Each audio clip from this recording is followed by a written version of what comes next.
हो गया? तो हेलो बच्चों, क्या हाल है आप सभी का? बहुत बढ़िया। तो आज जो विषय हम लोग पढ़ने वाले हैं उस विषय का नाम है हमारे प्रकृति, जिसको हम ईवीएस यानी इन्वायरमेंट्स के नाम से भी जानते हैं। आज जो हमारा टॉपिक है जल। जल है तो कल है। चलो पहले हम जल को थोड़ा सा बता देते हैं आपको। अगर हम हिंदी में कहें तो जल माने पानी। जल माने पानी। जल के बहुत सारे पर्यायवाची हैं। नीर है, वारी है, अम्बु है, तोय है ना? बहुत सारे हैं जो कि इसके क्या है, पर्यायवाची हैं। इंग्लिश में जल को हम वाटर कहते हैं। बच्चों, कहा जाता है जल ही जीवन है। जल ही जीवन ऐसा क्यों कहते हैं? हमारे संपूर्ण शरीर के बायोमास का 70% भाग जल है। हमारे शरीर में बहता हुआ खून, उसका भी 70% भाग जल ही है। इस संपूर्ण पृथ्वी पर, ये जो आप पृथ्वी देख रहे हैं, ये पृथ्वी देख रहे हो, ये पृथ्वी क्या है? ग्रह है। क्या है? ग्रह है। ग्रह क्या होता है? जिसमें खुद का प्रकाश हो ना हो, सॉरी, जिसमें खुद का प्रकाश ना हो, जो किसी तारे के प्रकाश से प्रकाशित होता हो। ठीक है? पृथ्वी क्या है? एक ग्रह है। ये सूर्य का निरंतर चक्कर लगाती रहती है। कैसे चक्कर लगाती है? पूरब से पश्चिम की ओर। ये चक्कर लगाती है पूरब से पश्चिम की ओर। क्या लगाती है? चक्कर। क्या लगाती है? इसका चक्कर लगाती है सूर्य का। और सूर्य क्या है? तारा है। सूर्य क्या है? तारा है। बात समझ में आया? ये चक्कर लगाती है अपनी धुरी पे 23.5 अंश झुकी हुई है। कितनी झुकी हुई है? 23.5 अंश झुकी हुई है। बच्चों, हम बात कर रहे हैं, ये जो आप उथला हुआ भाग देख पा रहे हैं अपनी पृथ्वी पे, ये जो भाग देख पा रहे हो, ये उथला हुआ भाग, ये स्थलीय भाग है। कैसा भाग है? और जो शेष भाग आप देख रहे हो, ये जलीय भाग है। क्या है? जलीय भाग है। इसके बारे में अलग अलग मत है, पर एक सर्वमान्य मत जो माना जाता है, एक थे प्रोफेसर वेगनर महोदय। कौन थे? प्रोफेसर वेगनर महोदय। इन्होंने बच्चों महाद्वीपीय विस्थापन सिद्धांत दिया था। क्या दिया था? महाद्वीपीय विस्थापन सिद्धांत दिया। इन्होंने कहा कि संपूर्ण पृथ्वी प्लेटों पर है, छोटे छोटे प्लेटों पर है, और वे प्लेट तैर रहे हैं क्योंकि पृथ्वी का आंतरिक भाग आज भी तरल है। कैसा है? तरल है। इन्होंने कहा कि प्लेट विवर्तन की क्रिया के फलस्वरूप वो प्लेट आपस में तैर रहे हैं। ठीक? इन्होंने कहा कि संपूर्ण पृथ्वी पर पहले एक महाद्वीप था। उस महाद्वीप का नाम था पैंजिया। क्या नाम था? और एक महासागर था, उसका नाम था पैंथालासा। क्या नाम था? इन्होंने कहा कि पैंजिया और पैंथालासा थे केवल। यहाँ देखो, इन्होंने कहा केवल और केवल पैंजिया थे। एक पतला सा महासागर था, शेष ये महाद्वीप। इस महासागर को इन्होंने नाम दिया पैंथालासा और इसको नाम दिया पैंजिया। फिर इन्होंने कहा कि धीरे धीरे वो प्लेट विस्थापित हुई और धीरे धीरे बच्चों जो स्थलीय भाग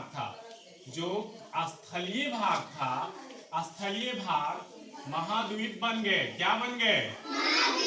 और ये महाद्वीप जिनकी संख्या वर्तमान में 7 हो गई। और बच्चों जो जलीय भाग था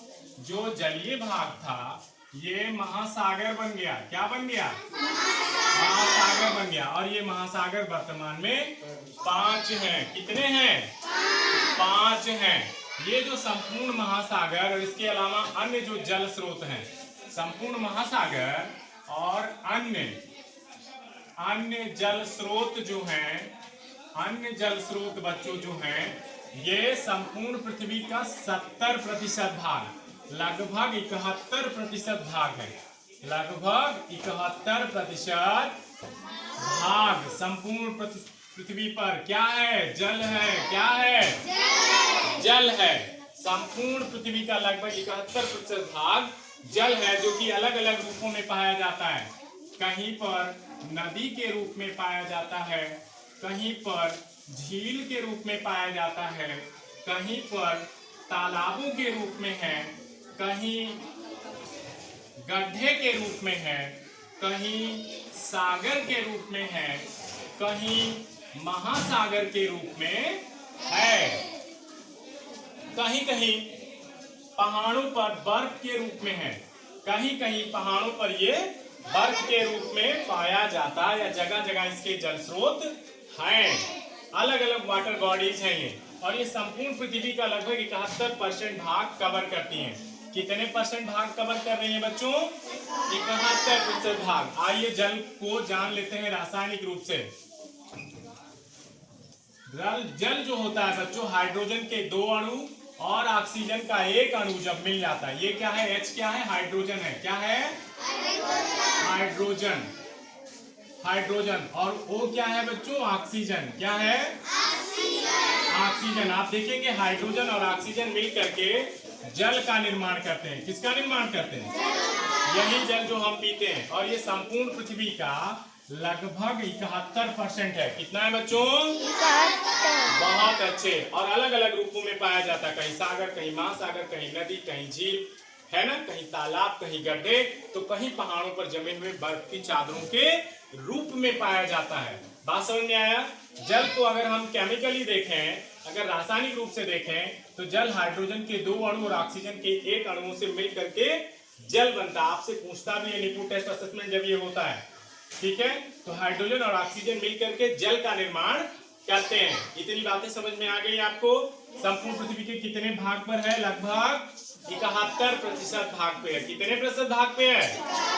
71% भाग पे। और समस्त जलीय भागों को लगभग महासागरों में बांट करके 5 महासागरों में बांटा गया। कितने महासागरों में? 5 महासागर। कौन कौन से हैं? आइए शुरू करते हैं अपने से। हमारे हिंदुस्तान के नीचे, जो ठीक नीचे है, वो कौन है? हिंद महासागर। इधर अफ्रीका के बगल में इस तरफ अटलांटिक। कौन है? अटलांटिक। कौन है बच्चा? तीसरा कौन है? प्रशांत, पैसिफिक, प्रशांत महासागर। चौथा कौन है बेटा? आर्कटिक। चौथा कौन है? पांचवा कौन है बच्चा?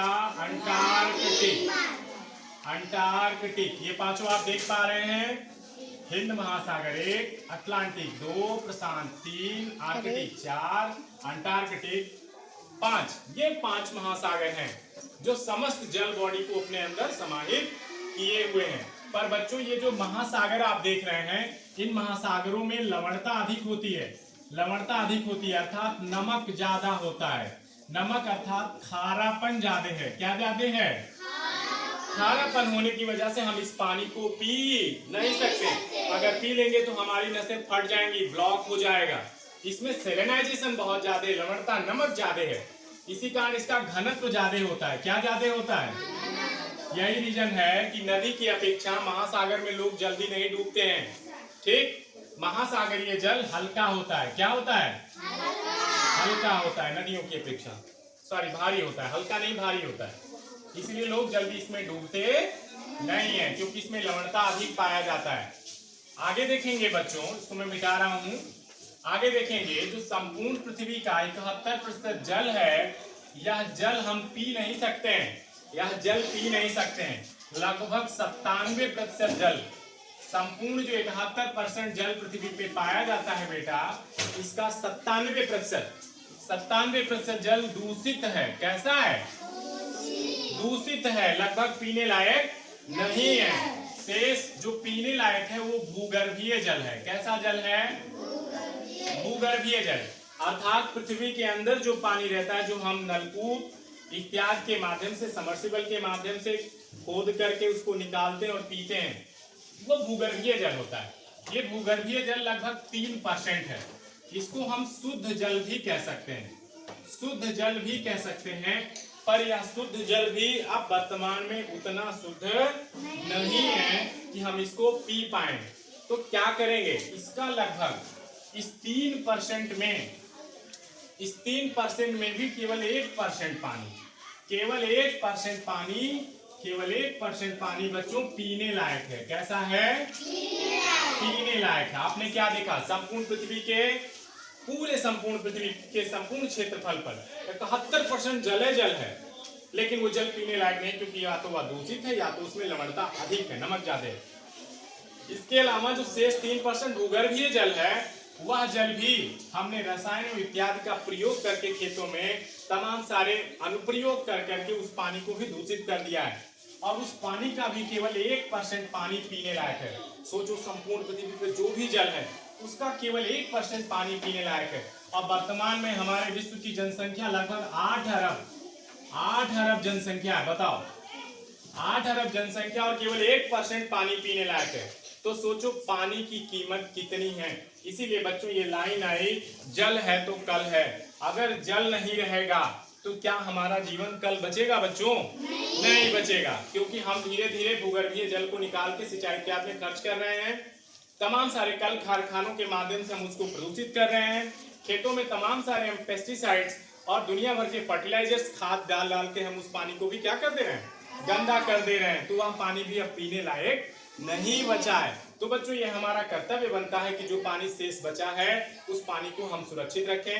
अपने घरों के नीचे हम गड्ढा बनवाएं, उसमें कंकड़ इत्यादि डालें, और जल का जो भी बरसात का पानी आता है उस पानी को उस गड्ढे के माध्यम से हम भूगर्भ में भेजें, पृथ्वी के अंदर भेजें, ताकि वो छन के जाए और भूगर्भीय जल का स्तर ऊपर उठे। राजस्थान और तमाम ऐसे बुंदेलखंड इत्यादि के क्षेत्र, पर्वतीय पहाड़ी या पठारी क्षेत्र जहाँ पे पानी की कमी है, वहाँ के लोग दुनिया भर की टंकी इत्यादि, सेफ्टी टैंक इत्यादि बनवाते हैं, ताकि वो बरसात के जल को इकट्ठा करें और उस पानी को साल भर पी सकें। साथ ही भूगर्भीय जल के स्तर को ऊपर लाया जा सके, इस तरह की व्यवस्थाएं बनाई जा रही हैं, ताकि वाटर रिचार्ज हो सके। क्या हो सके बच्चों?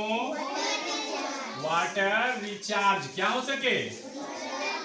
वाटर रिचार्ज हो सके।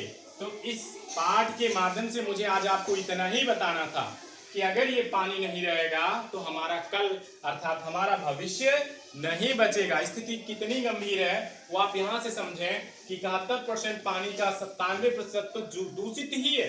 सिर्फ 3% जो भूगर्भीय जल जो पीने लायक है उसको भी लगभग हमने गंदा कर दिया, तो खर्च कर लिया। केवल 1% पानी है जो पीने लायक है। जनसंख्या हमारी 8 अरब है संपूर्ण विश्व की। कैसे क्या होगा? आने वाला समय कहीं ऐसा ना हो कि जल के लिए ही विश्व युद्ध छिड़ जाए, लड़ाई छिड़ जाए। तो अगर हमें अपने कल को संवारना है बच्चों, तो हमको क्या करना पड़ेगा? हमको पानी को संवर्धित करना पड़ेगा। हमें अपने खर्च में कटौती करनी पड़ेगी। हमें जल का उपयोग सही ढंग से करना होगा। अगर कहीं टूटी खुली है तो बंद करेंगे। हम अपने पोखरे, नदी इत्यादि के जल को दूषित नहीं करेंगे।